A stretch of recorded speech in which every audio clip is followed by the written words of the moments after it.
Hai semuanya, ketemu lagi bareng Mihu di sini. Oh ya, kali ini Mihu akan membawakan alur cerita Donghua yang berjudul Battle Through the Heaven. Mihu mengingatkan sekali lagi ya bahwa konten ini full spoiler. Tanpa lama-lama lagi, yuk langsung aja kita masuk ke isi ceritanya.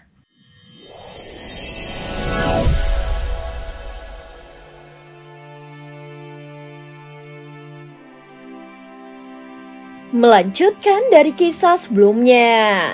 Sebelumnya di kapal induk Taisu, terlihat Suan King tampak sangat marah kepada Sukiantai. Setelah berteriak, Suan King duduk kembali di atas tahtanya. Terlihat dia juga menunjukkan wajah yang penuh amarah. Tanpa sedikit pun ada perasaan hubungan antara ayah dan anak.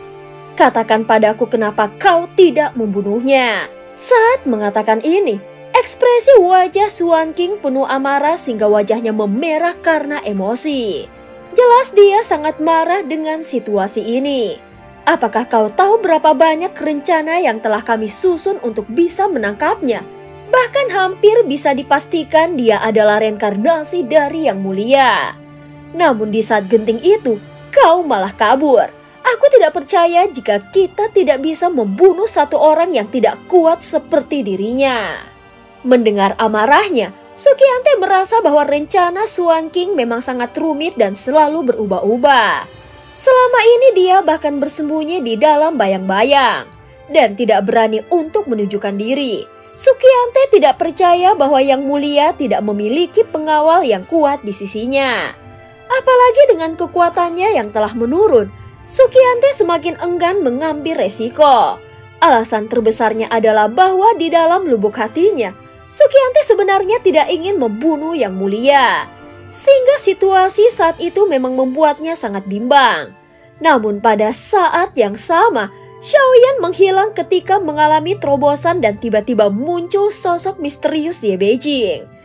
Akhirnya Sukiantai bisa tersenyum dingin dan memiliki alasan yang masuk akal. Memang benar dia adalah reinkarnasi Yang Mulia, tetapi dia dilindungi oleh Ye Beijing, wanita gila itu. Sukiantai berpikir di dalam hatinya. Faktanya bahkan jika tidak ada yang membantu Xiaoyan, dia tetap akan memerintahkan pasukan Taisu untuk mundur. Meskipun Suan King pasti menentang keputusan itu dengan keras. Tentu saja Suan King tidak mengerti mengapa Sukiantai memilih mundur pada saat yang sangat menguntungkan. Namun dia tidak akan memberitahunya dan tetap akan mengambil keputusan itu.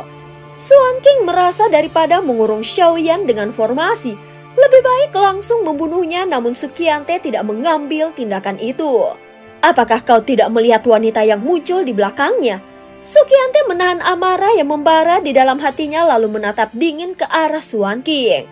Walaupun dia menekan auranya ke arah Suan King, namun itu membuatnya sulit bernafas.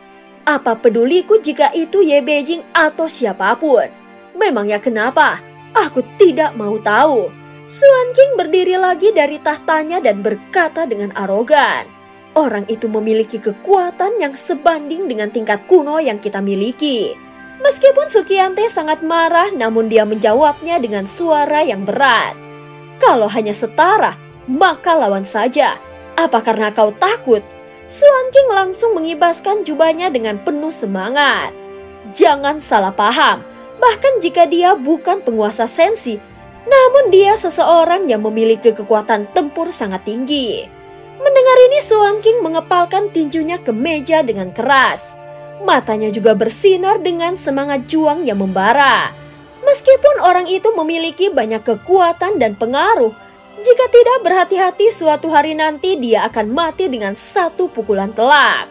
Mendengar kata-katanya, Sukiantai menjadi semakin marah dan nyaris mengangkat tangannya untuk menghantam Suan King. Namun akhirnya dia menahan diri dan memutuskan untuk mundur dari kapal induk Taisu. Dasar bodoh! Suan King memaki dengan keras sambil duduk di atas tahtanya kembali dengan ekspresi yang suram. Kesempatan seperti ini jarang muncul. Jika membiarkannya pergi sekarang, akan jauh lebih sulit untuk menemukannya lagi di masa depan. Meskipun Taisu telah mengalami kemajuan sejauh ini, namun Suan King yakin bahwa Yang Mulia pasti memiliki rencana tersembunyi. Sial, Dia memilih mundur setelah sejauh ini. Sepertinya ada sesuatu yang mencurigakan. Ucap Suan King bergumam pelan dan memandang ke arah menghilangnya Sukiantai. Saat ini reinkarnasi yang mulia menjadi faktor paling tidak terduga bagi Taisu. Namun jika Taisu menilainya sebagai makhluk yang lemah, maka itu akan menjadi kesalahan yang fatal. Aku harus mencari cara untuk memancing dan menghabisinya. Ucap Suan King bergumam dengan tatapan tajam sambil memikirkan langkah berikutnya. Sepertinya aku tidak perlu bertindak terlalu mencolok. Sebelumnya aku terlalu terobsesi. Jika ratu mereka masih berada di Taisu, apakah dia tetap tidak akan datang untuk mencarinya? Pada saat ini kapal induk Taisu melaju dengan kecepatan penuh menuju kehampaan Laut Timur. Wilayah itu adalah tempat markas besar Taisu. Wilayah kehampaan Laut Timur yang luas dihuni oleh banyak bintang dan makhluk-makhluk kuat yang menyebar. Di antara bintang-bintang itu ada sekelompok kota yang berkumpul secara tidak alami. Seolah-olah kekuatan besar telah menarik mereka ke tempat itu. Pada saat ini kapal induk Taisu terus melintasi kota-kota di antara bintang-bintang tersebut, membawa pasukan elit mereka kembali ke pusat wilayah Taisu.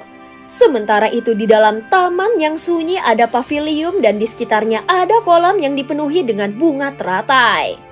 Ada seorang wanita sedang duduk di depan kanvas, terlihat matanya berkilat dengan tekad yang tidak tergoyahkan. Rambutnya yang terurai lembut melambai seperti ikan di air dan ditiup angin sepoi-sepoi yang berhembus. Seolah-olah sedang mengiringi wanita anggun ini yang sedang melukis.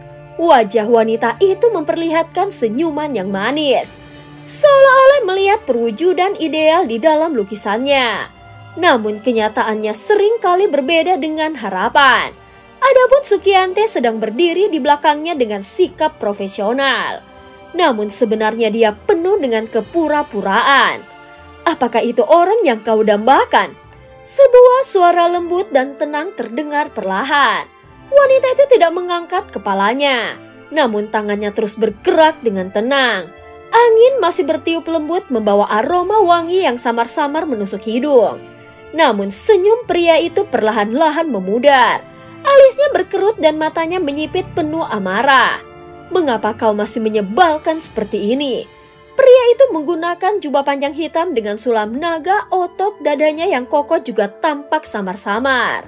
Rambutnya sedikit berantakan justru menambah kesan karismatik yang angkuh. Apakah kita pernah bertemu sebelumnya?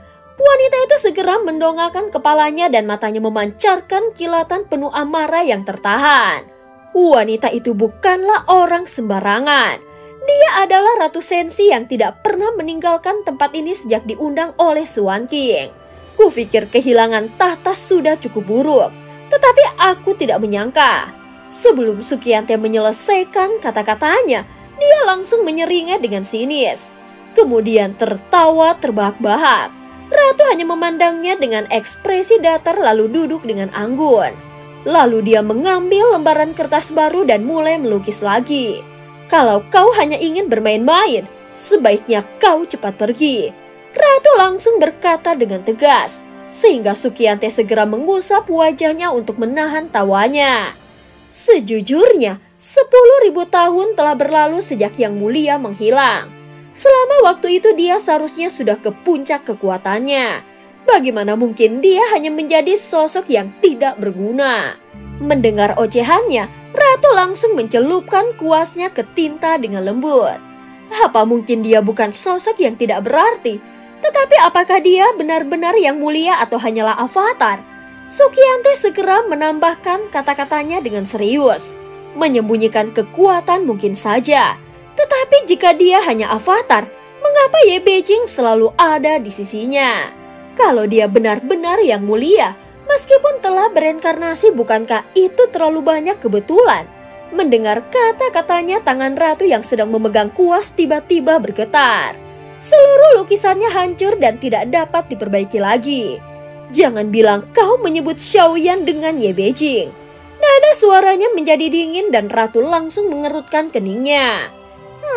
Sepertinya dia juga punya hubungan dengan Yang Mulia. Melihat reaksi Ratu, Sukiante langsung mengatakan hal-hal yang tidak penting. Keluar sekarang juga. Ratu segera berteriak dengan marah. Matanya terlihat bersinar penuh amarah yang membara. Kenapa kau marah? Bukan aku yang menyuruh mereka. Ucap Sukiante berusaha membela diri. Namun sebelum dia bisa menyelesaikan kata-katanya, tinta hitam melesat ke arahnya seperti panah terbang. Dengan sigap dia langsung menghindarinya. Baiklah, entah dia adalah yang mulia atau hanya reinkarnasi, hatinya tidak akan pernah tergerak olehmu. Sukiante langsung menghentakkan kakinya dengan keras dan sosoknya hilang dengan penuh kebencian. Meninggalkan kata-kata terakhir itu di udara. Setelah Sukiante pergi, Ratu meninggalkan lukisannya dan duduk di atas batu. Matanya tampak suram seolah-olah pikirannya sedang kacau. Ye Beijing, apakah dia masih ingat dengan wanita angkuh itu? Kenapa wanita gila itu bisa sampai ke dunia sensi dan berada di sisinya hingga mengacaukan semua rencanaku? Aku ingat kata-katamu dulu. Apakah kau masih akan datang untuk menyelamatkanku?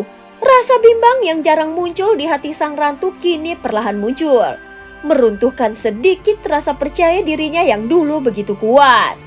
Aku mengenalnya dengan baik. Dia pasti akan datang untuk menyelamatkanku. Ratu segera menatap gambar yang baru saja selesai dilukisnya. Pada saat ini, sosok pria berjubah hitam berdiri gagah di dalam lukisan itu. Wajahnya dihiasi senyum cerah yang seolah-olah membawa kehangatan di dalam hatinya. Pada saat ini, terlihat sebuah senyuman halus penuh emosi muncul di wajahnya. Dan cerita pun berakhir. Terima kasih udah dengerin Mihu dari awal sampai akhir ya. Jangan lupa untuk like dan subscribe. Sampai jumpa.